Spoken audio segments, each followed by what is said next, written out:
दोस्तों, हम हर हफ्ते बड़ी मेहनत से आपके लिए एक दिल दहला देने वाली एनिमेटेड हॉरर स्टोरी बनाते हैं। तो अगर आप हमारी यानी खूनी मंडे चैनल की कहानियां एंजॉय कर रहे हैं तो हमारे चैनल को सब्सक्राइब कीजिए और हमारी लेटेस्ट वीडियोस की नोटिफिकेशन के लिए बेल आइकन दबाना मत भूलना।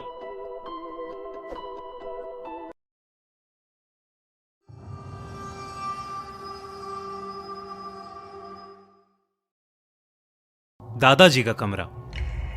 यूं तो सभी परिवारों में हर सदस्य की कुछ आदतें अजीब होती हैं। मेरे दादाजी भी कुछ ऐसे ही थे। कहीं भी गायब हो जाते थे। कभी कभी तो कुछ दिनों के बाद ही आते थे। हाथ और पैरों पर अचानक ही चोटों के निशान दिखने लगते थे। जब उनसे पूछो तो उन चोटों का उनके पास कोई जवाब नहीं होता था। इन्हीं अजीब चीजों में से एक उनका कमरा भी था, जहां किसी को भी जाने की इजाजत नहीं थी। यहां तक कि वो वहां की सफाई भी खुद ही करते थे। एक दिन बचपन में खेलते वक्त मुझे उस कमरे से अजीब सी आवाजें आ रही थीं। मैंने झुककर दरवाजे के नीचे से झांक कर देखा तो मुझे एक परछाई दिखी। तभी मैंने देखा कि कमरे से खून की तेज धार बह रही थी। देखते ही देखते मेरे सारे पैर खून में सन चुके थे। मैं छोटा था तो ये देख के घबरा गया और वहीं बेहोश हो गया। उठा तो मां मुझे डांट रही थी कि मुझे धूप में नहीं खेलना चाहिए। उनके हिसाब से मैं उसी की वजह से बेहोश हुआ था। मैंने जब उनको सच्चाई बताने की कोशिश की तो दादाजी ने मुझे झुठला दिया। उसके बाद से मेरी और दादाजी में इतनी बातचीत नहीं हुई। पूरे दिन उस कमरे में ताला लगा रहता था और किसी को भी उसके आसपास भटकने की मंजूरी नहीं थी। कुछ साल बाद दादाजी चल बसे और हम भी अपना पुराना घर छोड़कर अब शहर वाले घर में चले गए थे। सब कुछ ठीक चल रहा था। शहर में पापा की जॉब काफी अच्छी चल रही थी और मैं भी अब कॉलेज जाने लगा था। एक दिन ऐसे ही मैं घर पर बैठा अपना फोन यूज कर रहा था। तभी मैंने देखा कि मेरे दोस्त ऋषभ ने एक नया आईफोन लिया है। मैंने तुरंत उसे फोन किया और कॉन्ग्रेचुलेट करते हुए उससे पूछा कि आखिर उसने ये आईफोन कैसे खरीदा। तभी ऋषभ ने मुझे बताया कि उसके पास एक सीक्रेट है। वो प्रोबो ऐप पर ओपिनियन ट्रेडिंग करके पैसे कमाता है। मैंने उससे पूछा कि प्रोबो क्या है, तो उसने मुझे बताया कि प्रोबो इंडिया का पहला ओपिनियन ट्रेडिंग ऐप है। जिस कैटेगरी में भी किसी को इंटरेस्ट है, जैसे क्रिकेट, यूट्यूब, न्यूज, वो उस पर अपना ओपिनियन शेयर करके ट्रेड कर सकता है। अपनी नॉलेज के बेसिस पर अपना ओपिनियन दे सकता है और ओपिनियन देना बहुत आसान है। सिर्फ येस और नो में अपना ओपिनियन देना होता है। ऋषभ ने बताया कि प्रोबो एक ट्रस्टेड ऐप है और इस पर 2 करोड़ से भी ज्यादा यूजर्स हैं।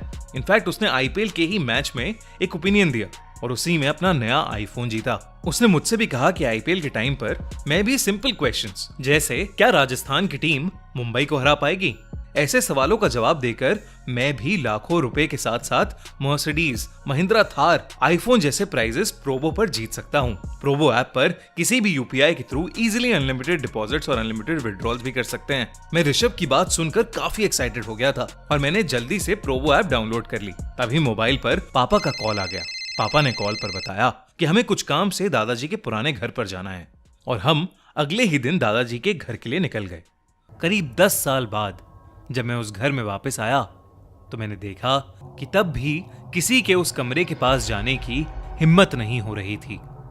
बचपन की जिज्ञासा के मारे मैंने हथौड़ी ली और उस कमरे पर लगा ताला ही तोड़ दिया। मुझे मन ही मन में खुशी तो बहुत हुई, मगर एक डर भी अंदर भर गया कि आखिर ऐसा क्या था जो दादाजी हमसे छुपा रहे थे। अंदर घुसते ही मुझे कई सारी अलमारियां दिखीं, जिनमें अलग अलग अजीब सी चीजें रखी हुई थीं।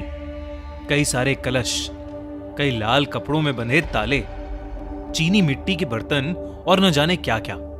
कमरे के बीचों बीच दीवार पर एक बड़ी सी तस्वीर लगी थी।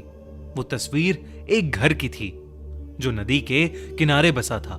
इतनी खूबसूरत तस्वीर को बंद कमरे में नहीं होना चाहिए था, तो मैं उस तस्वीर को वहां से उतार कर बाहर हॉल में ले आया और कमरे को खुला रहने दिया। लेकिन उस रात जब मैं सोया तो मेरी नींद एक बड़ी सी नदी के बीचों बीच खुली। मैं वहां कैसे पहुंचा ये सोचने का समय ही नहीं था, क्योंकि पानी का बहाव इतना था कि मैं अचानक से डूब रहा था।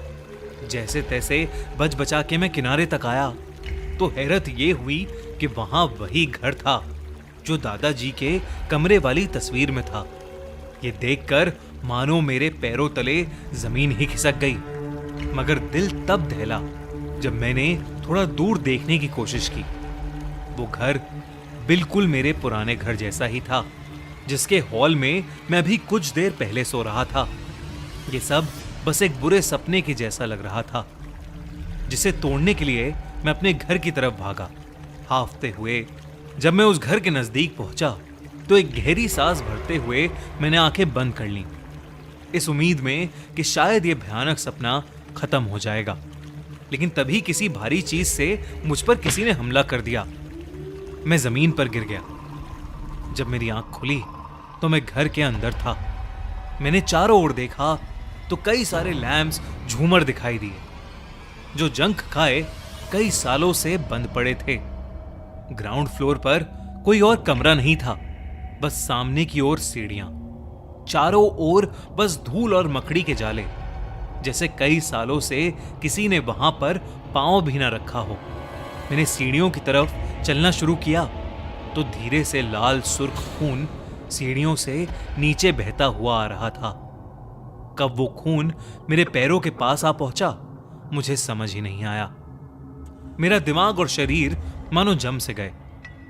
मेरे दिमाग में बचपन का वही समय घूमने लगा जब दादाजी के बंद कमरे से खून बह रहा था। मुझे कुछ नहीं सूझा और मैं सीढ़ियों से ऊपर भाग गया। खून ठीक सामने वाले कमरे से निकल रहा था, वही दादाजी वाला बंद कमरा। जब मैंने नीचे से उसे देखा तो मुझे फिर से एक परछाई दिखी, जैसे बचपन में दिखी थी। उस कमरे से अब भी अजीब सी आवाजें आ रही थीं, लेकिन इस बार उस कमरे के दरवाजे पर कोई ताला नहीं था। मैंने जब वो कमरा खोला तो मेरे रोंगटे खड़े हो गए। मेरे सामने एक बूढ़ा आदमी बैठा था, जिसकी पीठ मेरी तरफ थी और वो उस तस्वीर को ही देख रहा था। वो मुझसे बोला, मैंने तुम्हें यहां आने से मना किया था ना। वो आवाज सुनकर मैं डर गया। वो मेरे दादाजी की ही आवाज थी। डर के मारे मेरी चीख निकल गई और मेरी चीख सुनते ही उस आदमी ने अपनी गर्दन पूरी उल्टी घुमा ली। वो आदमी कोई और नहीं बल्कि मेरे दादाजी ही थे। वो बहुत ही ज्यादा भयानक लग रहे थे। उनके चेहरे की खाल लटक रही थी और उनके मुंह की हड्डियां दिख रही थीं। उन्हें देखते ही मैं कांपने लगा और मुझे फिट्स पड़ने लगे। कुछ ही पलों में मैं बेहोश हो गया। आंख खुली तो मैं अपने घर में वापस आ चुका था। मेरे घर वाले अब भी चैन से सो रहे थे। मैंने अपने पैरों को देखा, जिनमें अब खून की जगह कई सारी चोटें थीं, और वो तस्वीर मेरी आंखों के ठीक सामने मुझे दिख रही थी। मैंने सुबह होते ही उस तस्वीर को अंदर रखा और दादाजी के कमरे को बंद कर दिया। जब मैंने अपने माँ पापा को पूरा किस्सा बताया तो पहले तो उन्होंने मुझे कमरा खोलने के लिए बहुत डांटा। फिर बाद में बताया कि दादाजी को भूत दिखते थे और वो अपनी तंत्र मंत्र की विद्या से लोगों के अंदर से भूत भगाते थे। वो चोटें उन्हें उसी वजह से आती थी और इसीलिए वो अपना सारा तंत्र मंत्र का सामान उस कमरे में बंद रखते थे और किसी को भी वहां जाने की इजाजत नहीं थी। ये बात सुनकर मेरे होश उड़ गए थे। मैंने बस यही प्रार्थना की कि काश मुझे कभी फिर दोबारा कोई भूत ना दिखे। इस हादसे के बाद घर में एक पूजा रखवाई गई और मेरे दादाजी का वो कमरा हमेशा हमेशा के लिए बंद कर दिया गया। दोस्तों, आप भी प्रोबो ऐप पर अपने ओपिनियन देकर बहुत ही इंटरेस्टिंग प्राइजेस जीत सकते हैं। तो प्रोबो ऐप डाउनलोड करना मत भूलना, लिंक पिन कमेंट में। और अगर आपको ये वीडियो अच्छी लगी तो हमारा चैनल खूनी मंडे सब्सक्राइब करना बिल्कुल मत भूलना।